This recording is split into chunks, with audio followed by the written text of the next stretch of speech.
तुम नहीं जानती, पर मैं देखता हूँ तुम्हें पढ़ते हुए। तुम्हारे बिल्कुल करीब बैठता हूँ, इतना कि देर तक चिपके होठों के खुलने की आवाज भी सुनाई दे। फिर भी नहीं देख पाती कि मैं देखता हूँ तुम्हें पढ़ते हुए। तुम्हारी काली घनी आंखें धीरे धीरे चहलकदमी करती हैं, कागज पर अक्षर ब अक्षर, और मेरी आंखें जैसे भागती हो उनके पीछे। साथ ही नजर रहती है आंखों की बोहों पर, जो बेसली के ढंग से नाचती रहती है पढ़ते हुए। कोई पहरा खत्म होने पर तुम देखती हो मेरी ओर, और मैं देखने लगता हूँ तुम्हारी आंखों से परे शून्य में कहीं। तुम फिर पढ़ती हो अगली कोई लाइन, और मैं देखने लगता हूँ तुम्हें। क्या तुम जानती हो, बिन आवाज के पढ़ते हुए भी होठ हिलते हैं तुम्हारे हल्के हल्के। और जब बोलकर पढ़ती हो कोई कविता मुझे सुनाने को, तो समझ जरा कम आती है मुझे तुम्हारे टूटते और गलत जुड़ते वाक्यों में अर्थ ढूंढते हुए, यूं ही ठीक करते हुए बार बार तुम्हारी मुस्कुराती कर्कश आवाज में सुनते रहना चाहता हूं मैं हमेशा कोई कविता। दो होठ के ऊपर और दो किनारे पर भी, दो होठ के ऊपर और दो किनारे पर भी तिल है तुम्हारे, जिन पर नजर अक्सर अटक जाती है मेरी।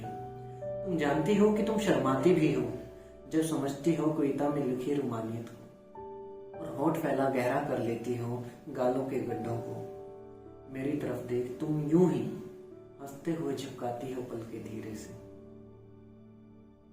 जैसे तुम समझ रही हो कि मैं समझ रहा हूं उसी एहसास को जो पढ़ते वक्त तुम्हें हो रहा है। फिर मैं कहता हूं तुम्हें कोई और कविता पढ़ने को। ये सिलसिला चलता रहता है बिन रुके, चाय के आने तक। 18 जनवरी का दिन था इसी साल में, जब मैं मेरी दोस्त के घर पे गया था। तो हम बैठे थे और एक किताब मैंने उसे दी, रविश कुमार की लिखी हुई है, जो बहुत ही खूबसूरत है, आप सबको भी पढ़नी चाहिए, इश्क में शहर होना। उसे आप कविताएं कहेंगे, कहानियां कहेंगे, या जो भी कहें, कुछ है उस किताब में लिखा हुआ जो बहुत कुछ रिलेट करता है आपके हमारे शहरों से। और अगर आप दिल्ली से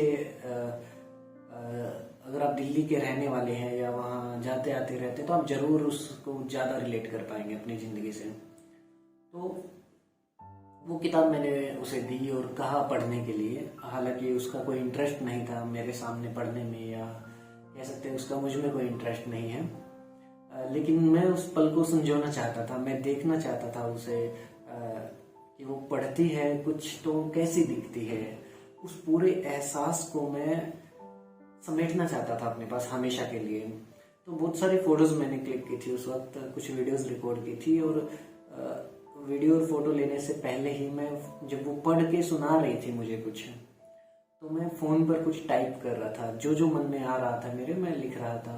तो तभी एक कविता लिखने का आइडिया आया था कि उसके बारे में कुछ ऐसा लिखूंगा कि मुझे याद रहे उसके बारे में ये चीज हमेशा। और वहां पर यही सब हो रहा था कि वो बैठी सुना रही है मुझे, और मैं उसे देख रहा हूँ बड़े गौर से। वो सुना रही है मुझे और मैं देख रहा हूँ बड़े गौर से उसे, और नोटिस कर रहा हूँ उसकी हर हरकतों को, चेहरे के बदलते एक्सप्रेशन को।